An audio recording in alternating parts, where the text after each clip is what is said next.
Hello everyone, this is షోనో. యూకేలో Ashtachamma consultancy అని చాలా ఫేమస్ అంట, అండ్ ఇండియాలో కూడా చాలా ఫేమ్ ఉందంట. నాకైతే తెలియదు. మనోడిని చూసుకొని అష్టాచమ్మ ఈయన్ని చూసి చాలా మంది ఇన్స్పైర్ అవుతున్నారు. వీని చూసి మరి ఏం చూసి ఇన్స్పైర్ అవుతున్నారు మరి నాకైతే అర్థమైతలేదు. జూలై మంత్లో నేను ఒక రీల్ చూసిన, 1 crore గివ్ అవే స్కామ్.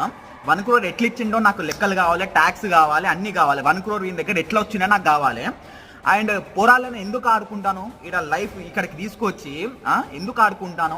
నీ మీద అసలు ఏ వీడియో రిలీజ్ చేయలే, నేను ఏం చేయలేదు. నాకు ఫేక్ ఎలిగేషన్స్ మెయిల్ ఎందుకు పెట్టినావు, ఇన్స్టాగ్రామ్లో నాకు ఎందుకు అప్రోచ్ అయినావు? నీ మీద ఒక్కసారి ఏదన్నా వీడియో రిలీజ్ అయిందా నా ఛానల్ ఒక్కసారి అయితే పోయి చూడు. ఇన్స్టాగ్రామ్లో 1 crore గివ్ అవే స్కామ్ అని నిన్ను మెన్షన్ చేస్తే ఫేక్ ఎలిగేషన్స్ ఎట్లా అంటావు? నా దగ్గర అన్ని ప్రూఫ్లు ఉన్నాయి. నువ్వు ఇక్కడ తీసుకొచ్చి సంఖ నాకిచ్చిన స్టూడెంట్స్ అందరూ వచ్చి ఏడుస్తున్నారు. ఇక్కడ వాళ్ళకి పార్ట్ టైం జాబ్ ఇప్పి నన్ను గెలికినావు, నాకు ఫేక్ ఎలిగేషన్స్ అని అప్పుడే తీయాలి. కానీ ఇప్పుడు తీస్తా బిడ్డ. కామెంట్ సెక్షన్లో కామెంట్ పెట్టు.